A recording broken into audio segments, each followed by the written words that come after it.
Welcome everybody, Nicholas Natt, and you are tuned in to the Natt Fitness Method Q&A portion.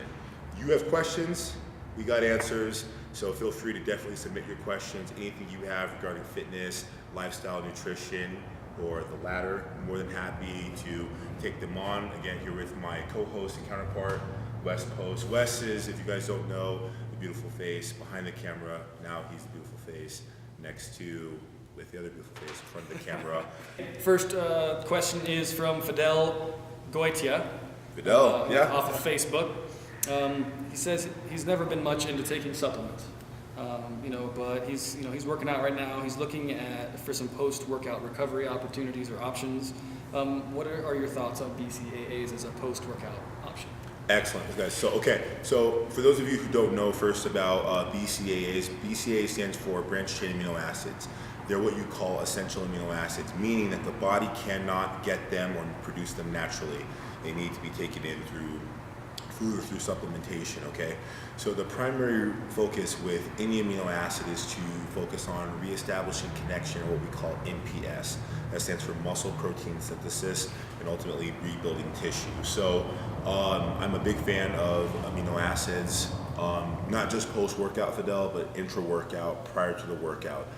Getting ready to put yourself into a sympathetic nervous response, obviously through exercise, you're going to begin to actually go through, break down muscle tissue, which we call the act of going catabolic.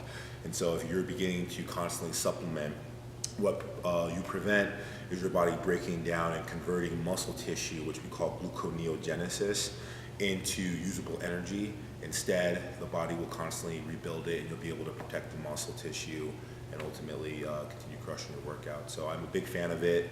I say do it before, during, intra. Usually supplement about 5 grams a piece, and then from there you can move in and out. Roughly about 20 to 30 grams a day is pretty good for a pretty consistent workout advocate. We got a Facebook question coming from Josie May. Josie, very talented woman. Very talented. Great photographer. Great Yes. photographer.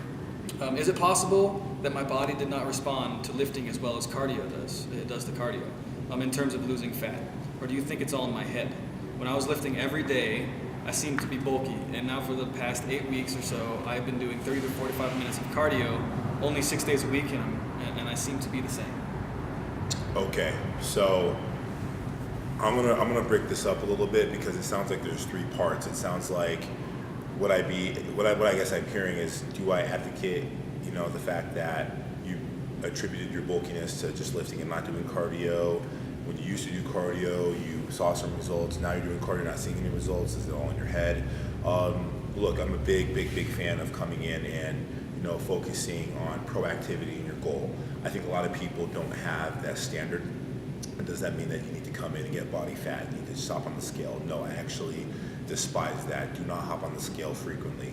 I believe that body fat assessment pictures, scales, weights, things like that are all metrics. Are they important?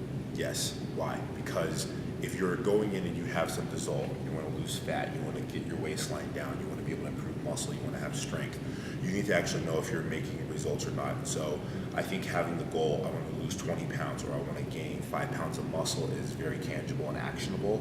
The problem is you don't know if you're actually moving left or right, like in the direction or not in the direction. So metrics allow for you to be able to look at a short or extended period of time and say, hey, I'm actually making results. From there, generally what you want to do is you actually want to probably incorporate both. People have come in and asked, hey, should I just start cardio and then I can get into weight training? No, I think you should jump in the pool. We had this conversation earlier. Yep. Don't test it and see if the water's warm or if it's cold. Just jump in. Like at the end of the day, you're going to have to do that anyway. And I think in the back of your mind, you're trying to find the easiest way of circumventing the difficult process, and there is no shortcut in life, but especially when it comes to this. Put yourself under good stress, train your muscles, and then come in and push yourself in cardio. And again, if you're going to be doing HIIT cardio, you turn your heater on, you're cranking that machine, you should be out of breath. If you can have a conversation over social media, text message, or phone call when you're doing HIIT cardio, then you really aren't doing HIIT cardio at all. That's wasting time. But obviously if you're in a fat burn, you're in a more controlled state, which sounds like 30 to 45 minutes. Just make sure that your heart rate is sitting in that roughly not exceeding 130 beats per minute, but over extended period of time. And make sure you're using the metrics. I would track in your position where you're at starting, and then from there I would incorporate those metrics, go through whatever system, write down what you're doing, journal it. How many meals did you eat? When did you eat? What did you eat? Did you work out? Did you work out full body? Did you skip days? And what you'll know is, based on the results you're seeing, whether you're happy or you're frustrated with them, then your history will tell you this is what you've done. If you're not happy about it, what specific modifications can you make to therefore put yourself in a more capable position to see changes? So that would be my advice, Josie. From Catherine Pelipchan. She's asking, I'll say it verbatim if I can here. Hey Nick, I'm not sure if you can offer any advice or suggestions for this topic. I've struggled with trying to gain weight my whole life. I've tried every diet out there, from lots of carbs to lots of proteins to increasing my fats. I'm working on gradually increasing my caloric intake so I can start to work out and build muscle at the same time and build mass. Do you have any insight that might help? So, Catherine, what I would say, given the information, the extensive amount of detail that you put into that question, obviously thank you for doing that. I would make sure that you've had blood tests and everything is great. Obviously, if you're two thumbs up and you're green lit to begin exercising, what I think you must take into consideration is that weight gain is very similar. The same rules apply, except vice versa when it comes to weight loss. 3,500 calories equals a pound. If that's a pound up or it's a pound down, right? And so what tends to happen, as opposed to weight loss, but for weight gain as opposed to weight loss, is your metabolism is flourishing and it incinerates an enormous amount of calories. We call that BMR, basal metabolic rate. It just means that level is exceedingly high. It's not necessarily a bad thing, but again, it does prove to be very difficult if you're focusing on getting in calories. And so what I would do is I would really think about this from 3 standpoints. Cardiovascular health is important. Being that you're lean, I would take it that genetically you probably don't have many, and again, that's just me speculating, I'm not saying that you do, that you probably don't have very many conditions or onsets to heart disease. So what I would do is I would minimize the cardio that you're going to be doing, whether that's walking, sure, but you're running, things like that. What I would focus on is learning some strength training modalities and tactics. Why? Because strength training is all about breaking down skeletal muscle tissue, which is the weight that you want to see increase on your body. Now with that, you're going to actually prime the muscle for a good breakdown, and you can start from a very modest level and just learn the technique and then move into more gradual technique as you get stronger. Simultaneously, what I would focus on is putting good, healthy food. I think a lot of times people hear this all the time when they go into eating dirty food. It's like, oh, well, I'm trying to gain weight. I wouldn't do that. I would moderate your calories. I mean, still go live your life. Time from time, you're going to be able to go have some things that you enjoy, but I would focus on every day consuming at least 1 gram of protein per pound of body weight. So hypothetically, let's just say that a person is 100 pounds. Yep. I would easily, no less, consume 100 pounds split over many meals, many being at least 4 throughout the day. So getting up early, getting in food, then taking in a second meal, a third, and a fourth, and being able to really nourish the body is going to help. Getting good carbohydrates in your body, rice, potatoes, things like that, sweet potatoes are going to be fine. Obviously, make sure you're getting good vegetables. That in itself is going to continue to build the metabolism, but if you're training, what's happening is you're actually nourishing that muscle tissue that's going to be growing, and you're going to be feeding it calories. Then you can ante up and move to 5 meals, because that's eventually what you're going to need to do.